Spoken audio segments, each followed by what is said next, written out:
Hello students, welcome Sunrise online classes. Now dear student, today we start chapter number 10 currency. Okay, तो सबसे पहले तो ये चीज़ देख लें कि हमारे पास करेंसी है क्या, है ना।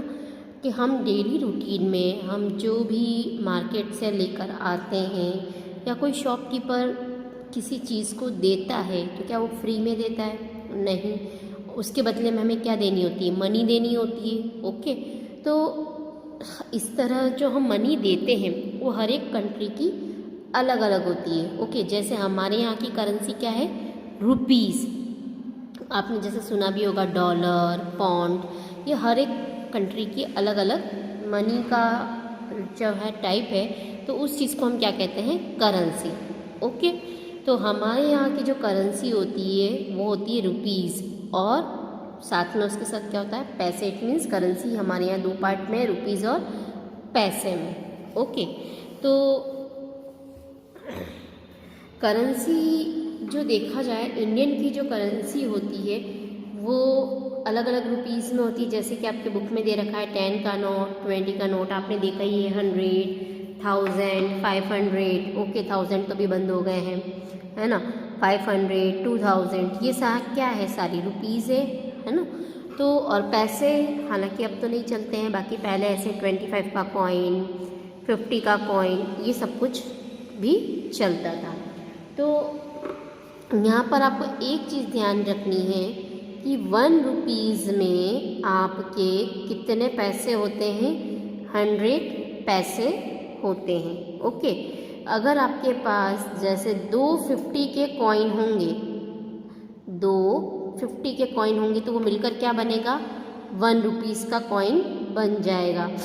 इसी तरह अगर आपके पास 2 25 का कॉइन है और 1 50 का कॉइन है, तब भी आपका क्या बन जाएगा? 1 रुपीज़ बन जाएगा। 25 और 25, 50, 50 और 50, 100 हो गए 100 पैसे, है ना। कॉइन मतलब पैसे होता है, तो ये क्या हो गए? 100 पैसे। ये भी 100 पैसे हो गए, तो वो मिलकर भी आपका क्या बनेगा? 1 रुपीज़ बन जाएगा। ओके, आज मैं आपको सबसे पहले एग्जाम्पल बता रही हूँ। उस एग्जाम्पल के बेस पर आपको जो ये डू योर सेल्फ वाले के अंदर जो क्वेश्चंस दे रखे हैं वो पहले आपको कॉपी में करने हैं, क्योंकि ये इम्पोर्टेंट है ना। तो देखते हैं सबसे पहले example number 1। Convert 7 rupees and 35 पैसे इनटू पैसे। आपको 7 रुपीज़ 35 पैसे को पैसे में कन्वर्ट करना है। तो अभी मैंने आपको बताया था कि 1 रुपीज़ में कितने होते हैं? 100 पैसे होते हैं। तो 7 को हम किससे मल्टीप्लाई करेंगे? 100 से मल्टीप्लाई करेंगे। और 35 तो आपका ऑलरेडी क्या है? पैसे। तो 7 को 100 से मल्टीप्लाई किया तो 700 पैसे हो गए। 35 पैसे अलग थे, तो इन दोनों को अब हम प्लस करेंगे तो आपका आंसर क्या हो जाएगा? 735 पैसे। ओके, तो कन्वर्ट 33 रुपीज़ 51 पैसे इंटू पैसे। तो ये क्वेश्चन अब आप कर सकते हैं। ओके, एक और क्वेश्चन दे रखा है कन्वर्ट 74 रुपीज़ 50 पैसे इंटू पैसे। तो आई थिंक इस तरीके के क्वेश्चन वैसे प्रीवियस क्लास में कर रखे हैं, तो आप ये दोनों क्वेश्चन आपको कॉपी में करना है। कौन सा? एग्जाम्पल नंबर 2 का। Now example number 3। कन्वर्ट 5437 पैसे इंटू रुपीज़। अब पैसे को आपको किस में कन्वर्ट करना है? रुपीज़ में। तो जब हमें रुपीज़ को पैसे में कन्वर्ट करना था तब हमने 100 से मल्टीप्लाई किया था। अब हम 100 से क्या कर देंगे? डिवाइड कर देंगे। ओके, क्या कर देते हैं हम? डिवाइड कर लेते हैं। तो यहाँ पर या फिर एक सिंपल सा तरीका है, पीछे की जो 2 डिजिट है वो हमेशा क्या बन जाएगी? आपकी पैसे। ओके, तो इसकी एक्सपांडेड फॉर्म क्या हो रही है? 5437 है, तो 5400 तो यहाँ कर दिए और 37 यहाँ कर लिया, तो ये आपके क्या हो गए? 54 रुपीज़ 37। या आप इसको और इजी गोइंग वे में करना है तो सिंपल सी बात है, इसको आप 100 से डिवाइड कर दीजिए। कितने से? 100 से डिवाइड कर दीजिए। तो नीचे कितने दे रखे हैं, 2 ज़ीरो, तो 2 ज़ीरो के बाद आपको पॉइंट लगाना है 54.37। तो ये तो हो गया रुपीज़ का पार्ट और ये हो गया आपका पैसे का पार्ट। ओके, ये स्टेप एक बार और बता रही हूँ, जब भी पैसे को रुपीज़ में कन्वर्ट करना होता है तो 100 से डिवाइड करते हैं। 100 से डिवाइड करने के लिए सिंपल सा कंसेप्ट है, नीचे कितने ज़ीरो हैं, 2 ज़ीरो हैं, तो 2 नंबर के बाद आप पॉइंट लगा दीजिए, आपका डिवाइड हो गया। तो पॉइंट के बाद वाले नंबर पैसे कहलाएंगे, पॉइंट के आगे वाले नंबर हमारे क्या कहलाएंगे, रुपीज़ कहलाएंगे। ओके, तो आई होप ये वाला जो क्वेश्चन है एग्जाम्पल नंबर 4, कन्वर्ट 2689 पैसे इंटू रुपीज़, तो इसको आप कर लेंगे। या और 2 हिंट दे दूँ, इसको दो पीछे से 2 पार्ट डिवाइड कर लीजिए। 89 आपका क्या हो गया, पैसा, और 26 आपकी क्या हो गए, रुपीज़। अब हम देखते हैं addition of money. Addition of money में देखिएगा आपको एडिंग करना बताने हैं, तो पॉइंट्स के एडिशन वैसे आपको आते हैं, फिर भी एक बार देख लेते हैं। सबसे पहले आपको लिखना है रुपीज़ और फिर लिखना है पैसे। तो 9.50 रुपीज़ और 12.75। तो एक बात ध्यान रखिएगा, आपको हमेशा इसके नीचे रुपीज़ ही आएगा और इसके नीचे पैसे ही आएगा। आपको ऐसा नहीं करना है कि रुपीज़ के नीचे पैसे लिख दें और पैसे के नीचे रुपीज़ लिख दें। पैसे के नीचे हमेशा पैसे की ही डिजिट आएगी। 50 पैसे, 75 पैसे, 9 रुपीज़ और 12 रुपीज़। नाउ एडिंग 5 और 7 12, तो कैरी एक 1 रुपीज़ में चला जाएगा। 9 and 1 10, 11 12, कैरी लगा 1, 22.25। देखिए लास्ट में आपको आंसर दे रखा है 22.25। नाउ एग्जाम्पल नंबर 6 आपको कॉपी में करना है। ओके, तो इस पेज से आपको कौन कौन से क्वेश्चन करने थे, क्वेश्चन नंबर एग्जाम्पल 2, एग्जाम्पल 4 और एग्जाम्पल 6।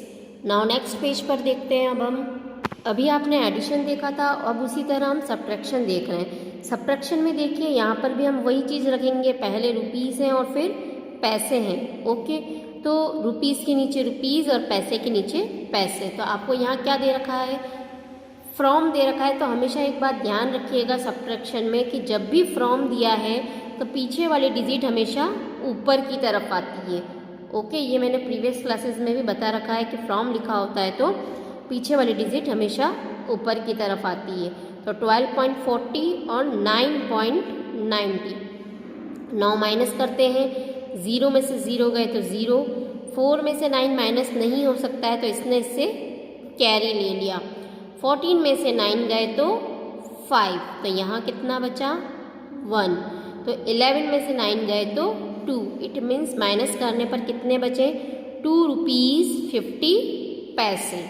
ओके, यहाँ आंसर में देख सकते हैं आप 2 रुपीज़ 50 पैसे। नाउ एग्जाम्पल नंबर 8 आपको करना है। अब हम देखते हैं मल्टीप्लिकेशन। अभी आप ये सोच रहे होंगे कि इस तरीके से ऐसे क्वेश्चन क्यों करने हैं, क्योंकि आगे जो एक्सरसाइज 10.1 है ना बेटा, वो पूरी थ्योरी क्वेश्चन के ऊपर बेस है। तो आपको ये छोटी छोटी चीज़ें आ जाएंगी तो आपको वहाँ थ्योरी क्वेश्चंस करने में दिक्कतें नहीं आएंगी। इसीलिए इस बार आपको थोड़ा बुक से एग्जाम्पल समझा रही हूँ, थ्योरी क्वेश्चन में आपको कॉपी में ज़रूर कराऊंगी। ओके, मल्टीप्लाई देखिए, मल्टीप्लाई में क्या दे रखा है, एग्जाम्पल नंबर 9 है 7.25 बाय 5। 7 रुपीज़ 25 पैसे हैं, इसको किससे मल्टीप्लाई करना है, 5 से। ओके, 5 5 जा 25, कैरी लगा 2, 5 2 जा 10 और 12 कैरी लगा 1, 7 5 जा 35 and 36। Now your answer is 36 rupees 25 पैसे। ओके, नाउ एग्जाम्पल नंबर 10 आप ही करेंगे। ओके, नाउ नेक्स्ट देखते हैं division of money. Division of money में दे रखा है 47 रुपीज़ को किससे डिवाइड करना है, 7 से करना है। तो नाउ 7 से हम डिवाइड करते हैं तो 7 6 जा 42, ओके, तो 6 तो रुपीज़ हो गए और 5 आपके बच गए हैं, तो 5 आपके क्या हो जाएंगे 50 पैसे। ओके, तो इसका आंसर आपका क्या बन जाता है 6 रुपीज़ 50 पैसे। 5 नीचे बचे हैं आपके, या सॉरी 50 पैसे नहीं कहेंगे इसको, और आगे अगर हम पॉइंट में डिवाइड करते हैं तो पॉइंट में आंसर आ सकते हैं, जैसे कि यहाँ नीचे किया हुआ है। ओके, 6.76। इसको आगे और हम डिवाइड करेंगे। ये वाला डिवाइड मैं आपको कॉपी में करके बता देती हूँ कि कैसे इसका आंसर आया है। ओके, सॉरी बेटा, वो क्वेश्चन थोड़ा गलत रीड हो गया था। सॉल्व द फॉलोइंग 47.32 दे रखा है। ओके, तो ये वाला क्वेश्चन मैं आपको कॉपी में डिवाइड करके समझा देती हूँ एक बार। देखिए क्या दे रखा है 47.32। नाउ किससे डिवाइड करना है इसको 7 से। तो नाउ अब हम 7 से डिवाइड करके देखते हैं। 7 6 42, 7 में से 2 गए तो 5। अब आपके पास पॉइंट आ गया है तो आप यहाँ क्या कर देंगे पॉइंट लगा देंगे। अब किसको उतारना है 3 को। अगेन कितनी बार जाएगा 7 7 49, 13 में से 9 गए तो 4, 4 में से 4 गए तो 0। अब किसका टर्न है 2। नाउ 7 6 42, तो आपका आंसर क्या हो जाएगा 6 रुपीज़ 76 पैसे। ओके, नाउ एग्जाम्पल नंबर 12 आप सॉल्व करेंगे। Okay, thank you.